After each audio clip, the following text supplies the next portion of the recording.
Բարև ձեզ, ողջունում եմ ձեզ Տեր Հիսուսի անունով։ Հովիվ Սարո, շնորհակալ եմ այստեղ լինելու համար, այս պատիվի համար, ձեր հետ ծառայելու, ձեր հետ իմ սրտի մեջ եղած է բաժնեկցելու եւ Քրիստոսով իրարով լցվելու, իրարից սովորելու եւ իրարով ուրախանալու համար։ Ամեն անգամ կանգնել Աստծո ժողովրդի առաջ եւ կիսել իրանց հետ ինչ-որ բան, իր խոսքից դա պատիվ է իսկապես։ Ով որ հասկանում է, դա պատիվ է, ով չի հասկանում, սովորական է։ Ով որ հասկանում է, ինչ Աստծո խոսքը պատիվ է, ով չի հասկանում, սովորական է իր համար։ Բայց ես հավատում եմ, թեև չեմ ճանաչում, բայց հավատում եմ, որտեվ անցած կիրակի տեսա, որ Աստծո հոգին այստեղ կա եւ շատ ուրախ եմ իսկապես ձեր համար եւ զրուցել եմ, ասել եմ, պատմել եմ որոշ տեղեր։ Աստված օրհնի ձեզ, ձեր սիրտը, կրկին անգամ ձեր հրավերը Աստված օրհնի, Սարո եղբայրս, Հովիվ Սարո, շնորհակալ եմ։ Երբ որ գաք Հայաստան սիրով մեր եկեղեցում կարող եք լինել, ծառայել, ես հուսով եմ կիմանամ երբեք գալիս եւ անպայման կապի մեջ կլինենք։ Ամեն։ Աստված օրհնի քեզ։ Փառք Տիրոջը այս հրաշալի օրվա համար, որ Աստված տվել է եւ մենք այսօր իր ներկայության մեջ լինելու եւ իր ներկայությամբ լցվելու պատիվ ունենք։ Ամեն։ Ես պետք է խոսեմ Աստծո ներկայության մասին եւ Աստծո հպվելու մասին։ Քանի հոգի կան, որ կարիք ունեն Սուրբ Հոգին իրանց հպվի։ Ես։ Քանի հոգի կան, որ կարիք ունեն, որ իրանք վայելել են Աստծուն, բայց մի հատ են ուզում, որ Աստված իրանց կպնի։ Ամեն։ Մենք ունենք նրա հպման եւ նրա ներկայության կարիքը։ Համաձայն ես։ Գիտեք, երբ որ մարդը տևական ժամանակ Աստծո ներկայության մեջ չի լինում կամ չի հաղորդակցվում, այնքան շուտ է ինքը դառնում հետ եւ էլ չի ուզում հետևի Տեր Հիսուսին, կամ չի ուզում լինի Աստծո տան մեջ, եկեղեցում, ծառայի իրան կամ լսի իրանից կամ ինչ-որ բան անի իր համար։ Ես վկայության համար ուզում եմ պատմել ուղղակի վերջին 3.5 տարվա ընթացքում, այս նախորդ 3.5 տարվա ընթացքում մենք աղոթքախումբ ունենք մեր եկեղեցում, աղոթքի ծառայության, որ տարբեր տեղերից, երկրներից գրում են, մենք իրանց համար աղոթում ենք։ Դա ասենց հատուկ մի հատ ծառայության, աղոթքի ծառայություն է։ Վերջի 3.5 տարում 9 հոգի քաղցկեղից բժշկվել են, բայց ոչ մեկը եկեղեցի չի գալիս։ Ծանոթ է, չէ՞։ 9 հոգի, որից երկուսը թե 3-ը 4-րդ ստադիայի քաղցկեղ ունեին, այն վերջն էր, որ որոշներին չեմ էլ ճանաչում, որովհետև գրել են աղոթել ենք։ Որոշներին ճանաչում եմ, մեկը իմ հորեղբոր հարցն է, մեր կողքի տունն է, մեր տունը ծառայություն է լինում, բայց ինքը չի գալիս, բայց Աստված իրան բժշկել է քաղցկեղից։ Չեն ուզում ուղղակի, ես մի հատ պատմություն եմ լսել Հովիվ Սարո, որ 200 ամբուժելի հիվանդների, որոնք էլ հույս չկա, վերջն ամբուժելի են, հավաքել են միտեղ եւ իրանց համար աղոթել են։ Փորձ են, փորձի համար։ Աստված 200-ին էլ բժշկել է։ 200-ին էլ ամբուժելի հիվանդ բժշկել է, 197-ը գնացել են, էլ չեն ուզեի ոչ եկեղեցի գան, ոչ Աստծո խոսք լսեն, 3 հոգին են դարձել Քրիստոսի հետևորդ։ 197-ից։ Տեր Հիսուսը, որից շատ փոքր ենք մենք, 10 բորոտի բժշկեց, մեկը հետ եկավ, շնորհակալություն ասեց, բայց նորից գնաց էլի։ Չմնաց։ 9 չեկան ընդհանրապես ասելու փառք ես Տեր, շնորհակալ ենք, չէ, ճիշտ եմ ասում, Հովիվ Սարո։ Մեկը եկավ ասեց շնորհակալ եմ, բայց նորից գնաց, չմնաց։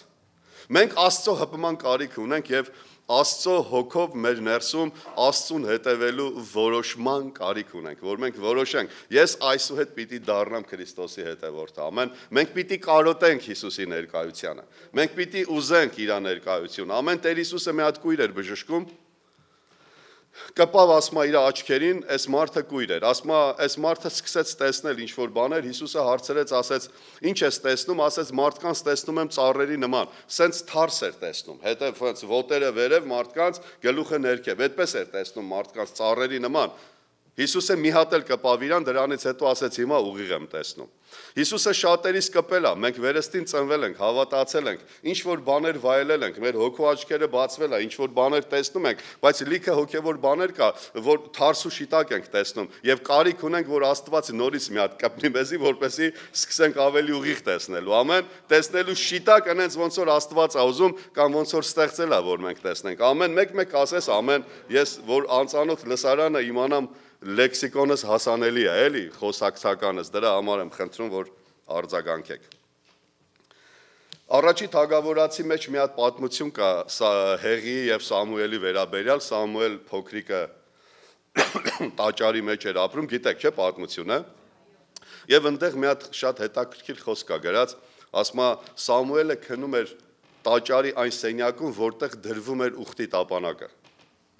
Ուխտի տապանակը Քրիստոսի ներկայության խորհուրդն է։ Ուխտի տապանակը հին ուխտում կարող է կարիք կա անգլերեն այդ բառը ասեք, Սարո եղբայր, ուխտի տապանակ, հա։ Ուխտի տապանակը ինքը Քրիստոսի ներկայության խորհուրդն էր, Աստծո ներկայության, որ դրվում էր տաճարի մեջ։ Հիմա տաճարը մենք ենք Քրիստոսի, նոր ուխտում մենք Աստծո տաճարն ենք, ամեն, եւ Աստծո ներկայությունը մեր մեջ կա, մենք սրբության սրբոցն ենք Հիսուս Քրիստոսի այս աշխարհի մեջ, ամեն, եւ Սամուել փոքրիկը այնքան էր սիրահարված Աստծուն, այնքան էր սիրում Տիրոջը, որ քնում էր այն սենյակի մեջ, որտեղ ուխտի տապանակն էր դրած։ Ես որ սա հասկացա, ասում եմ Տեր, ես սա ուզում եմ։ Ես էլ եմ ուզում այնքան սիրահարված լինեմ քեզ, որ միշտ այդպես քո ներկայության մեջ քնեմ, քո ներկայության հետ քնեմ, քո ներկայության հետ արթնանամ, քո ներկայության հետ գնամ գործի, ներողություն, քո ներկայության հետ գնամ աշխատանքի, քո ներկայությամբ քարոզեմ, քո ներկայությամբ ծառայեմ, քո ներկայությամբ սիրեմ, քո ներկայությամբ օրհնեմ, ինչ որ անում եմ լինի քո ներկայությամբ, ամեն, նա քնում էր տապանակի հետ, այն սենյակում, որտեղ որ ուխտի տապանակն էր դրած, գրված է առաջի թագավորաց 3-րդ գլխի 3-րդ խոսքում, եթե համարը ձեզ հետաքրքիր է։ Եվ առաջի թագավորաց 3-րդ գլխի, նույն գլխի առաջի խոսքը այսպես ասում է եւ այդ օրերում Տիրոջ խոսքը հազվագյուտ էր, հազվագյուտ, եւ հայտնի տեսիլք չկար, նման է, չէ՞ այս օրերին։ Տիրոջ խոսքը հազվագյուտ էր եւ հայտնի տեսիլք չկար։ Այսինքն մարդիկ ամեն մեկը իր անձնական գործերով էր զբաղված եւ ոչ մեկը հայտնության յետևից չէր, որպեսի Աստված իրան հայտնի տեսիլք տար, հայտնություն տար, Աստծո խոսքից հայտնություն ստանար եւ տեսիլք ստանար Աստծուց, թե ինքը ինչ պիտի անի եւ ուր պիտի գնա։ Ամեն, համաձայն ես իմ հետ։ Մի հատ ասա ամեն։ Ասма հազվագյուտ էր, այսօր, հիմա ես քեզ ուզում եմ հարց տամ, մի պատասխանի, բայց ինքդ քո մեջ նայի, Աստծո խոսքի հայտնությունը քո կյանքում հազվագյուտ է, թե հազվագյուտ չի։ Մի պատասխանի, ուղղակի նայի։ Եթե հազվագյուտ է, հազվագյուտ, հազիվ տարին 1, 2 տարին 1, 5 տարին 1, հազիվ Աստված մի բան ասում է, լսում եմ, հայտնություն չունեմ։ Հազվագյուտ է Տիրոջ խոսքից հայտնությունը, որտեվ սա է փոխողը մեր կյանքերը, ամեն, սա է մեր կյանքերը օրհնողը։ Եթե ես հազվագյուտ եմ Աստծո տեսիլքի նկատմամբ, հայտնության ու մարգարեության նկատմամբ, խոսքի հայտնության, խոսքի բացման, մեկնաբանման նկատմամբ, ուրեմն ես կարիք ունեմ Աստծո ներկայության մեջ գալու։ Գնալու պարզ Աստծուն ու ասելու Տեր, քո խոսքը իմ կյանքում պակասել է։ Օրինակ 2 տարի է դու իմ հետ չես խոսացել, ես հայտնություն չունեմ, խնդրում եմ խոսա իմ հետ, ինչ կլինի։ Ես ուզում եմ, որ դու իմ կյանքը փոխես Տեր, ամեն։ Եվ ինչ է, ես ուզում եմ գլխավոր պատճառներից մեկը շեշտեմ, որ թագավորացի մեջ գրում է, որն էր պատճառը Հեղիի քահանայության, որ այդպես էր։ Առաջի թագավորացի 2-րդ գլխի 29 խոսքում Սուրբ Գիրքն ասում է, եւ Աստված խոսեց Հեղիի քահանայի հետ ու ասեց. դու քո որդիներին ավելի շատ ես պատիվ տալիս, քան ինձ։ Սա Աստված ասում է այդ տարվա քահանայապետին, դուք պատկերացնում եք, Աստծո մարդը, Աստծո ծառան, պաշտոնյան, ով ուզում է լինի այսօրվա վերստին ծնված հավատացյալը, ես եւ դու, ասում է դու քո որդիներին ավելի շատ ես պատվում, քան ինձ, այ քեզ բան։ Այսօր կարող է ինձ հարցնեն, ասեմ, այդ ինչ ես խոսում, բայց որ Աստված է ասում, էլ քննարկելու կարիք չկա, նա ճիշտ է ասում, ամեն։ Փաստորեն Հեղին հավատացյալը իր որդիներին ավելի շատ էր պատվում, քան Աստծուն էր պատիվ տալիս, եւ այդ պատճառով էլ իր կյանքում եւ այն երկրում, որտեղ որ ինքը քահանայապետություն էր անում, Աստծո խոսքը դարձել էր հազվագյուտ։ Հեղիի մասին ինչքան կարդակ, կտենաք կամ ինքը նստած էր, կամ ինքը պարկած էր, չէ՞, պաստոր Սարո, դուք մեկ-մեկ գլխով հաստատեք, որ ժողովուրդը հավատա, ճիշտ եմ ասում։ Հեղիի մասին ինչքան կարդակ կտեսնեք, որ Հեղի քահանան, այսինքն այսօրվա հավատացյալը, թո ես լինեմ, դու լինես, հովիվա այն մեկը կապ չունի, դրա մասին չեմ խոսում։ Ոչ մեկը չի մեղավորը, ես մարդ չեմ մեղադրում, իրավունք չունեմ։ Ուղղակի երևույթ եմ ներկայացնում։ Հեղիի մասին երբ կարդաս, կտեսնես հեղինք, այսինքն Աստծո մարդը անգործունյա կամ նստած էր կամ պարկած, ուրիշ ոչ մի պարագայի մեջ մենք հեղին չենք տեսնում։ Աստված ինձ ու քեզ կանչել է հոգևոր մեծ գործեր ու ծառայություններ անելու։ Աստված ինձ ու քեզ կանչել է իր ներկայության մեջ ապրելու, հոգու հայտնություն ստանալու, փոխանցելու մարդկանց կյանքերը փոխելու, ամեն, մարդկանց կյանքերի վրա ազդելու, բայց եթե ես անգործունյա հավատացյալ լինեմ, նստած ուղակի կամ պատվում եմ ուրիշ բաներ իմ կյանքում ավելի, քան Աստծուն եմ պատվում, կարող է լինի քո ամուսինը, կինը, երեխան, ունեցվածքը, ավտոն, չգիտեմ, տարբեր բաներ, որոնք կարող են քո կյանքում ավելի պատիվ ստանալ, ավելի առաջին տեղում լինել, քան Աստված է, ուրեմն քո կյանքում անգործություն կա եւ քո կյանքում կորել է Աստծո ներկայությունը եւ դու ախորժակ ու փափակ չունես Տիրոջ տապանակի հետ լինելու, որը Քրիստոսի ներկայության խորհուրդն է, ամեն։ Մեզ պետք է որ մենք սա գիտակցենք, ես ինձնից սկսած ինձ եմ քարոզում։ Մեզ պետք է որ մենք սա գիտակցենք, սիրելիներ, որ մեր կյանքում ինչ որ բան պակասել է եւ մենք Աստծո հպման եւ Աստծո ներկայության կարիքն ունենք։ Միտեղ քարոզում էի, ասեցի, գիտեք, ինչքան հրաշալի եղավ, որ Կանայի հարսանիքի գինին վերջացավ, Արտուր եղբայր։ Ասին ոնց թե վերջացավ։ Մեկը քարոզում էր, բա հարսանիքը կանգ առել, ոնց կլինի։ Ես դեմ չեմ նման քարոզներին, բայց ես ասի, դու կարող ես 100 անգամ ավելի քարոզ եք լսել, 1000 անգամ ավելի շատ եք հասկանում Սուրբ Գիրքը, քան ես, բայց ես ուրախ եմ, որ Կանայի հարսանիքի գինին վերջացավ։ Ասեցին ոնց ես ուրախ, որ վերջացավ, ասի, որովհետև երբ որ մարդու սարքածը պրծնում է, Հիսուսի սարքածը սկսում է շարժվել։ Երբ որ մարդու սարքած գինին վերջացավ, այդ կարասների գինին, երբ որ վերջացավ, Հիսուսը սկսեց սարքել։ Երբ որ իմ ու քո մարդկայինը, ադամականը, մեր միտքը, առանց Աստծուց ստացած հայտնությունը, մեր ձևը, մեր ծրագիրը, որն Աստծո հետ կապ չունի, երբ որ վերջանում է, Աստված սկսում է շարժվել իմ ու քո կյանքում։ Ամեն, նոր գինի տվեց ու բոլորը խմեցին, ասին, այս գինին միջև հիմա որտեղ էիք պահել, ինչու չէիք բերում, բայց կարիք չկար պատասխանելու, բայց մենք այդտեղից հայտնություն ունենք ստանալու եւ հասկանալու, որտեղ լավ է, որ մարդու սարքածը վերջանում է, ամեն։ Լավ է, որ մարդկային քարոզները վերջանում են։ Լավ է, որ մարդկային կրկնվող աղոթքները վերջանում են։ Լավ է, որ իմ ու քո աղոթքի ավտոմատացված ցուցակը վերջանում է, որ ամեն անգամ ավտոմատացված ինչ որ աղոթք ենք անում ու դա սա հրաշալի է, որ վերջանում է, որտեվ ըտից հետո սկսելու է Հիսուսի սարքածը, Աստծո հոգու առաջնորդությունը, Աստծո հոգին է գալու, Աստծո ներկայությունն է գալու եւ ամեն բան իմ ու քո կյանքում փոխելու է, ամեն։ Ես սրա կարիքն ունեմ, դու համաձայն ես իմ հետ։ Մի հատ ասա Արսեն ջան, ես էլ ունեմ դրա կարիքը։ Ես ունեմ, ամեն։ Տերը օրհնի քեզ, եկեք անցնենք առաջ, սիրելիներ։ Քանի հոգի կան, որ իրանց կյանքում ասել են, կարող է շատ արագ եմ խոսում, Սարո եղբայր, հա։ Դանդաղ խոսամ մի քիչ։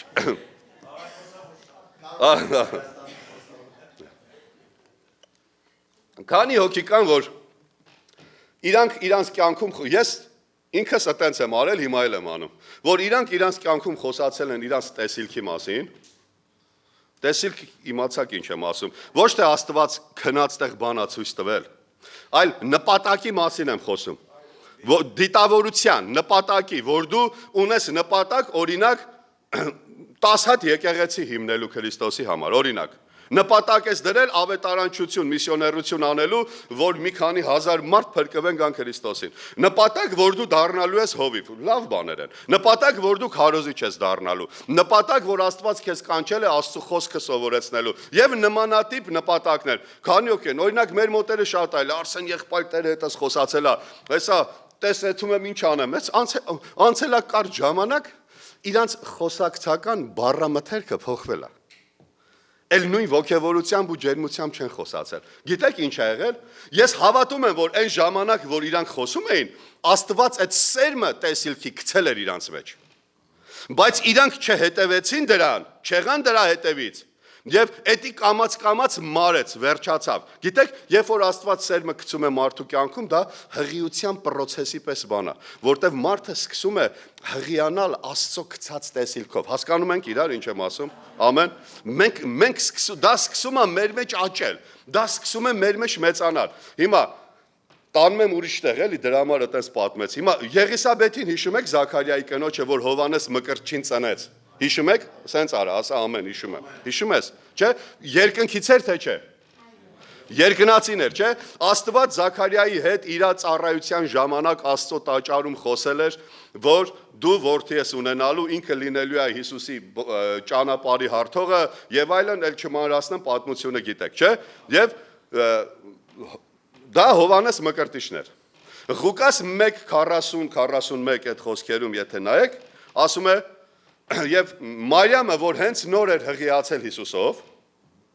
գիտեք, Հովհաննես Մկրտչի եւ Հիսուսի տարիքային տարբերությունը 6 ամիս էր։ Եղիսաբեթը 6 ամսական հղի էր, Հովհաննես Մկրտչով, Մարիամն էլ նոր էր հղիացել եւ որոշեց այցելի Եղիսաբեթին։ Հիշում եք։ Գնաց հասավ իրանց տունը, ասեց բարև Եղիսաբեթին, Հովհաննես Մկրտիչը սկսեց խաղալ։ Ուրախացավ, շարժվեց։ Գիտես դա ինչ է։ Ես հավատում եմ հոգևոր առումով այն տեսիլքները, որ մեր մեջ կան ու իրանք վաղուց չեն հիշեցրել իրանք իրանց մասին, հասկանալի եմ ասում։ Մենք մոռացել ենք, թե Աստված մեր հետ ինչեր է խոսացել, դրանք նման են նրան, որ ինչ որ մեկի հոգևոր հղիությունը կանգ է առել ինչ որ ամիսների վրա եւ չի շարժվում։ Եվ հասկացանք իրար, թե բարդ ասեցի։ Հա, Սարո եղբայր ջան, լավ։ Հիմա, նայեք, կարող է իմ ու քո տեսիլքը կանգ առել ու չի շարժվում։ Ես ու դու կարիք ունենք, որ Աստծուն կրողը, որ Հիսուսին հենց նոր է հանդիպել, թափ-թազա հանդիպել է Հիսուսին, իր ներկայությունը կրողն է, մի հատ ինձ ու քեզ կպնի ու ասի բարև։ Երբ որ ասի բարև, իմ ու քո տարիների տեսիլքը, որ կանգնել է, էլ չի շարժվում, սկսելու է ուրախությունից շարժվել։ Ու Սուրբ Գիրքն ասում է, Մարիամը մնաց Եղիսաբեթի մոտ այնքան ժամանակ, մինչև Հովհաննեսը ծնվավ։ Ամեն, Աստված գալու է, Սուրբ Հոգին ավելանալու է քո կյանքում եւ քո տեսիլքը, իմ տեսիլքը շարժելու է նորից ու նորից, որ մենք սկսենք նույն ջանքով, նույն ոգևորությամբ, նույն հոգով լցված խոսալ ու ասել. Տեր, ես նորից լցվում եմ նրանով, գլենդելը քեզ բերելու համար։ Ես լցվում եմ նորից նրանով այս տարածաշրջանը քեզ բերելու համար։ Ես նորից լցվում եմ տեսիլքով, այն առաջվա տեսիլքով, որ դու տվել ես։ Ես նորից վերադառնում եմ արմատներին, ակունքներին եմ վերադառնում, այն որ դու իմ հետ այն ժամանակ խոսում էիր, բայց հիմա կարծես կանգ առել, զբաղված եմ ուրիշ բաներով։ Նորից խոսա։ Մեկին հիմա մի հատ ասա, հավատքով քեզ ասում եմ բարև, որ քո ներսը շարժվի։ Ես քեզ, ձեր եկեղեցուն, որպես Աստծո ծառա ասում եմ բարև։ Ես ես եկեղեցուն ասում եմ բարև, որ ես եկեղեցական տեսիլքը, որ ունի Հովիվ Սարոն, ընդհանուրիդ համար, եւ ձեր անձնական տեսիլքները նորից սկսեն շարժվել, որովհետեւ ես ու դու կարիք ունենք Հիսուսին կրող մեկը, մեզ ուղղակի ասի բարև, որ մեր ներսի տեսիլքը նորից սկսի շարժվել, նորից խանդավառվի ու ինքը ասում է՝ մի վախեցի, այդ տեսիլքը ես եմ տվել քեզ օրինակ անցած տարի։ Ես հիմա շարժում եմ այդ տեսիլքը եւ ես մնալու եմ քո մոտ այնքան ժամանակ, միջև այդ տեսիլքը ծնվի, իրականանա։ Երեխան ծնվի, որը տեսիլքն է։ Միջև որ դու կտեսնես այն բաները, որը ես քո հետ խոսացել եմ, որ քեզանով անելու եմ։ Քո տան մեջ, քո քաղաքում, քո տարածաշրջանում, քո հայրենիքում, Հայաստանում, ամեն տեղ մարդկանց Հիսուսին բերելու համար, մարդկանց կյանքերը փոխելու համար։ Մի օր Սարո եղբայր մեկը ինձ ասեց. Ինչի կարիք ունի ձեր եկեղեցին։ Չգիտեմ խեր հարցնում, ուզում էր օգնել, թե չէ, չեմ մանում։ Ասեց ինչի կարիք կա ձեր եկեղեցում։ Ասեցի մեր եկեղեցում մի հատ լուրջ կարիք կա։ Ասեց ինչն է։ Ասի անդամալույցը սայլակով գալիս է եկեղեցի, այտենց էլ գնում եմ։ Մենք դրա կարիքն ունենք, որ ինքը մտնի եկեղեցի, իր սայլակը շպրտի ու գնա։ Կարում ես օգնես։ Հասկանում եք ինձ։ Հա։ Ինչի կարիք ունես, ասում եմ, եկեղեցին մեծ հսկա պոտենցիալ ունի, բայց եկեղեցին այսօր աղքատ է, քաղցկեղով մարդուն ասի, հելի վազի, ոտերը կտրած մարդուն ասի, հելի վազի, սա է աղքատությունը, ոչ թե փողի պակասությունը, փողը այսօր չկա, վաղը կլնի, այսօր մի բան պակասա, վաղը ավելիով կլնի, այն մյուս օր չկա, մի տարի հետո կլնի, բայց աղքատությունը նա է, որ Քրիստոսի եկեղեցին ես եւ դու չենք կարողանում անդամալույցին ասենք վերկաց ու վազիր։ Եթե մարդը կարիք ունի գալիս է եկեղեցի եւ ես որպես հովիվ ինձ եմ ասում առաջինը, որ մարդը կարիքով գալիս է եկեղեցի եւ ես որպես հովիվ չեմ կարողանում պատասխանեմ իր կարիքին, ես աղքատ եմ իր կարիքի նկատմամբ, որը չեմ կարողանում լրացնեմ։ Խոսքս փողի աղքատության, հացի ուտելիքի, շորի, ավտոյի աղքատության մասին չի, խոսքս հոգևոր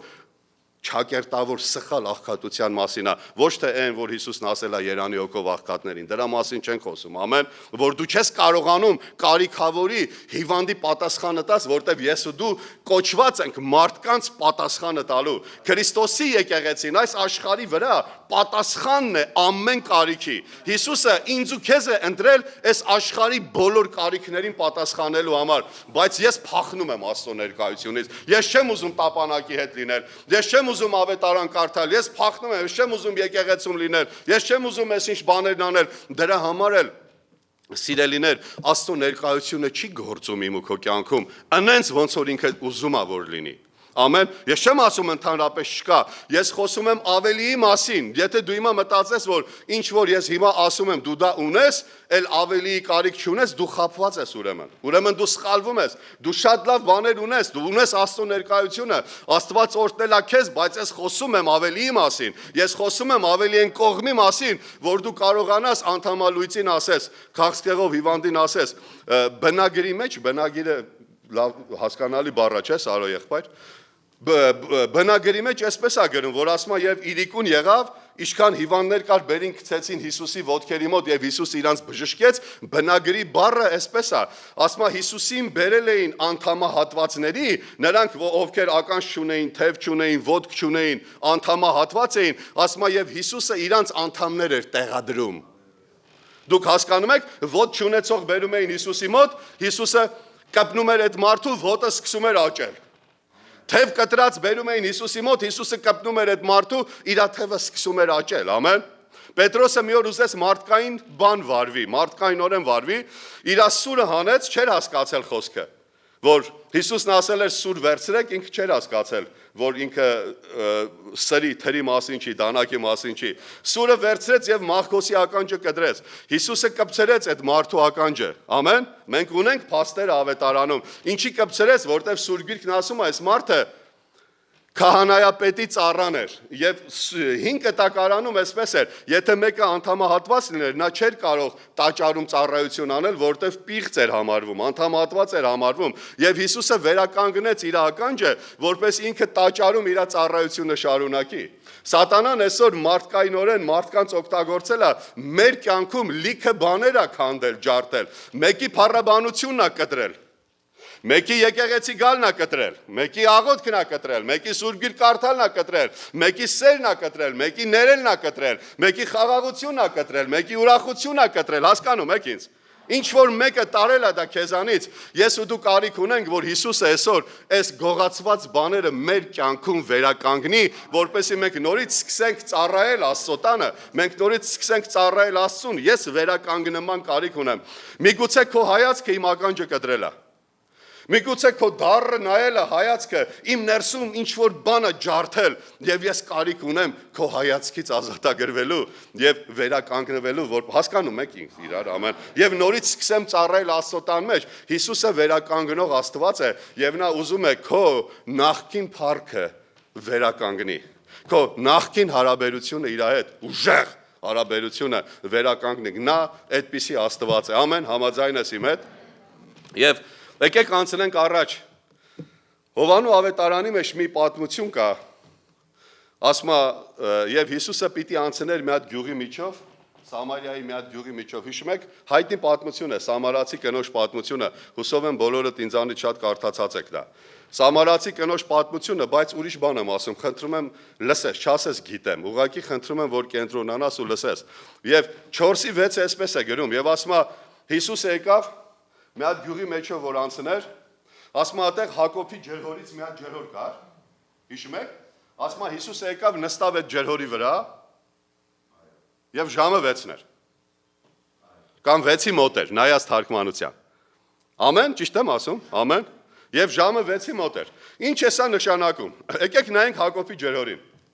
ինչի համար Հիսուսը եկավ եւ նստեց Հակոբի ջրհորի վրա, այն կափարիչի վրա, որտեղից բացում էին ջուրը անում։ Դուք հասկանում եք, Հիսուսը փակեց Հակոբի ջրհորը։ նա նստեց, որ այլևս ոչ մեկը չի կարող տեղից ջուր անի։ Ինչի համար։ Մոտավորապես Հակոբի այդ ջրհորը ասում է, որ Հակոբը նվիրել էր իր որդիներից Հովսեփին, ասել էր էսի քոննա, Սուրբ Գիրքն այդպես ասում։ Ասում է, դա մոտավորապես ըստ պատմության, մոտավորապես մի 2000 տարվա պատմություն ուներ այդ ժամանակ։ Այսինքն Իսրայելի ժողովուրդը, որ այսօրվա մեր հավատացյալների սիմվոլն է, խորհուրդն է, մոտավորապես 2000 տարի Հակոբի ջրհորից օգտվել էին, խմել էին եւ դա իրենց օգուտ էր տվել։ Դա աստվածային էր, օքեյ էր, ամեն ինչ լավ էր, բայց հասավ մի հատ ժամանակ, որ Հիսուսը փակեց դա, ասեց, սա այլևս ձեզ պետք չի, ես նստում եմ կափարիչի վրա, փակեմ, ով որ գա հանելու սրանից հետո ասելու եմ, ես եմ հավիտենական ջուրը, ինձնից պիտի խմես։ Սա էլ քեզ պետք չի, դու էլ սրա կարիքը չունես։ Ինչ որ բաներ ինձ ու քեզ օգնել են տարիներ շարունակ։ Քո 15 րոպեյանոց աղոթքը քեզ օգնել է հոգևոր դաշտում ինչ որ բաների հասնելու։ Քո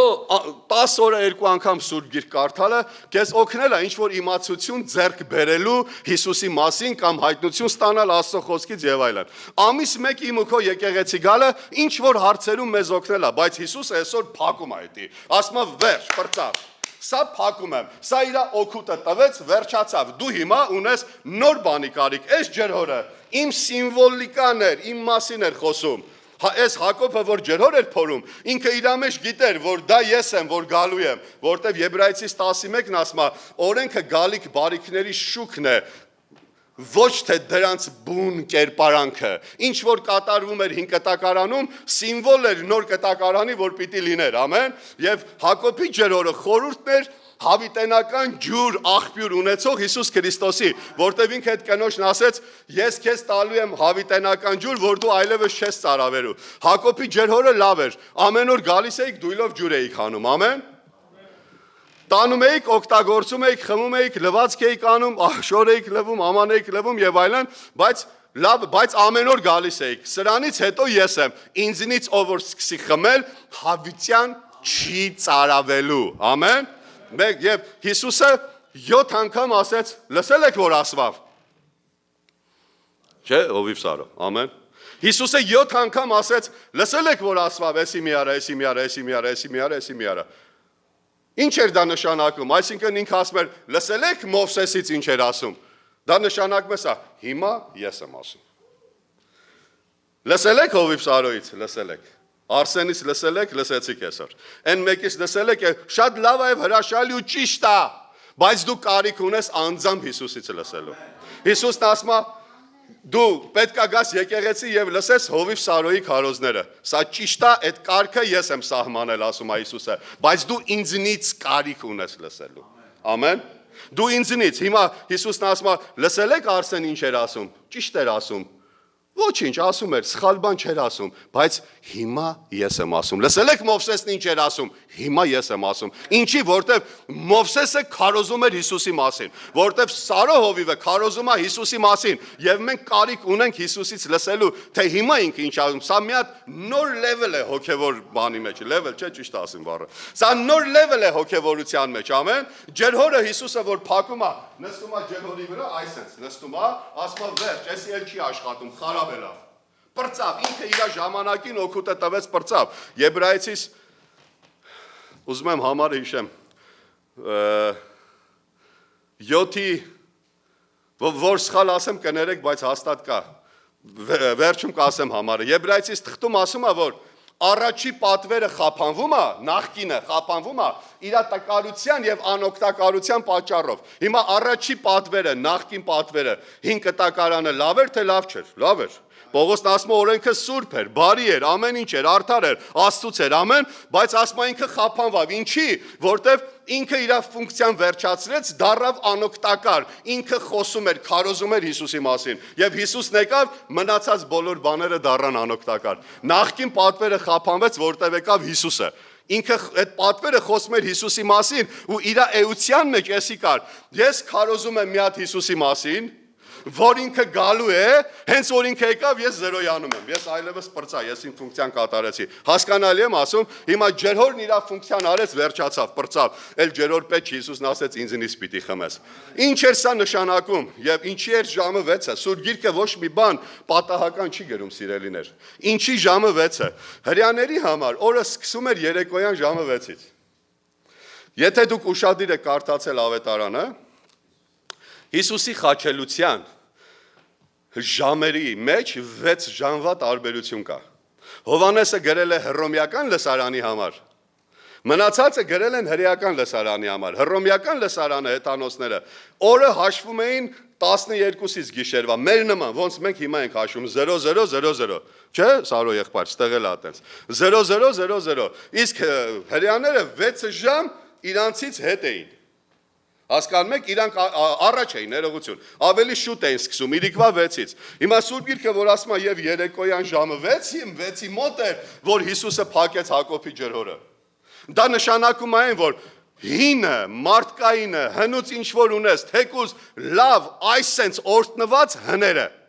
հասկանում ենք իրար, օրտնված հինը, 10 տարի քեզ օգնել է, բայց ինքը հինը, պրծավ, էլ պետք չի, Հիսուսը փակում է դա, եւ ժամը 6-ը նշանակում է, որ հին օրը վերջացավ, հիմա քո կյանքում սկսվում է նոր օր, էլ դու հնի հետ գործ չունես, հիմա ժամը 6-ից նոր օր է սկսում, իմ ու քո կյանքում ուզում ես սա, միա ձեռքդ բարձրացրա, ես երկու ձեռքով ուզում եմ, ձեռքդ բարձրացրա, ասա Տեր Հիսուս,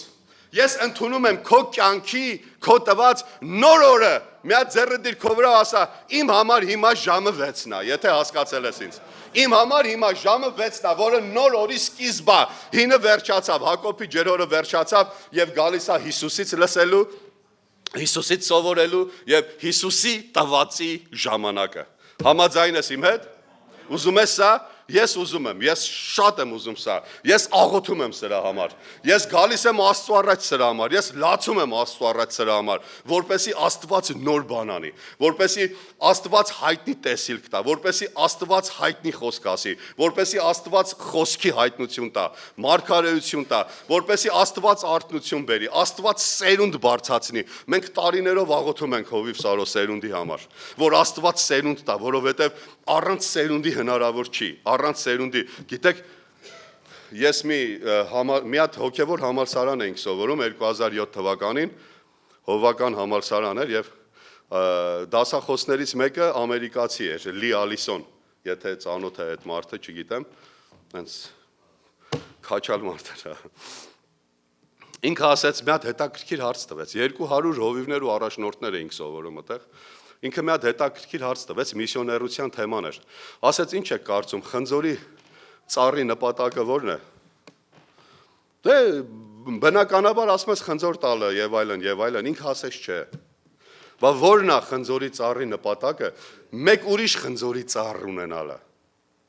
ուղղակի օրինակի համար եմ ասում, հիմա եկեղեցու նպատակը մեկ ուրիշ եկեղեցի ունենալն է, կա Սուրբ Հոգու պտուղ, որ մենք պետք է վայելենք դա, ունենք սեր, խնդություն, ուրախություն, խաղ, չէ, Սուրբ Հոգու պտուղներ կա, որ մենք դա ունենք, ու մարդիկ մեր վրայից պիտի դա քաղեն ուտեն, բայց գոյություն ունի պտուղ, որը ստեղ է ու պիտի ծնվի, դա քո նմանությամբ մեկին մարդ ծնելն է, որ դու մեկին ծնում ես ու բերում ես Քրիստոսին, ամենամեծ նպատակը եկեղեցի ծնելն է, ամենամեծ նպատակը անհատի իմ ու քո, մեր նման մի քանի հավատացյալներ, քրիստոնյաներ ծնելն է, սա է նպատակը, սա է նոր օրը, սա է օծությունը, սա է ներկայությունը, սա է օրհնությունը, սիրելիներ, սա է փոխում իմ ու քո կյանքը, սա է լցնում ինձ ու քեզ եւ սա է զորացնում, եւ սա է սերունդ բերում, եւ սա է առաջ տանում Քրիստոսի եկեղեցին, որպեսի տարածվի, մեծանա, պատրաստվենք մինչեւ մեր Տեր Հիսուս Քրիստոսի գալուստը։ Ամեն։ Եկեք 10 վայրկյանում մի հատ ամփոփենք եւ աղոթենք ձեր թույլտվությամբ Հովիվ Սարո, չեմ ուզում էլ խոսել, հավատում եմ, որ իրարու հասկացել ենք։ Ամեն։ Եկեք գանք Տիրոջ առաջ։ Մի հատ եկեք կանգնենք ոտքի իրոք։ Ես հուշեմ ինչ եմ խոսացել եւ մենք դրա շուրջ աղոթենք եւ ես կնստեմ։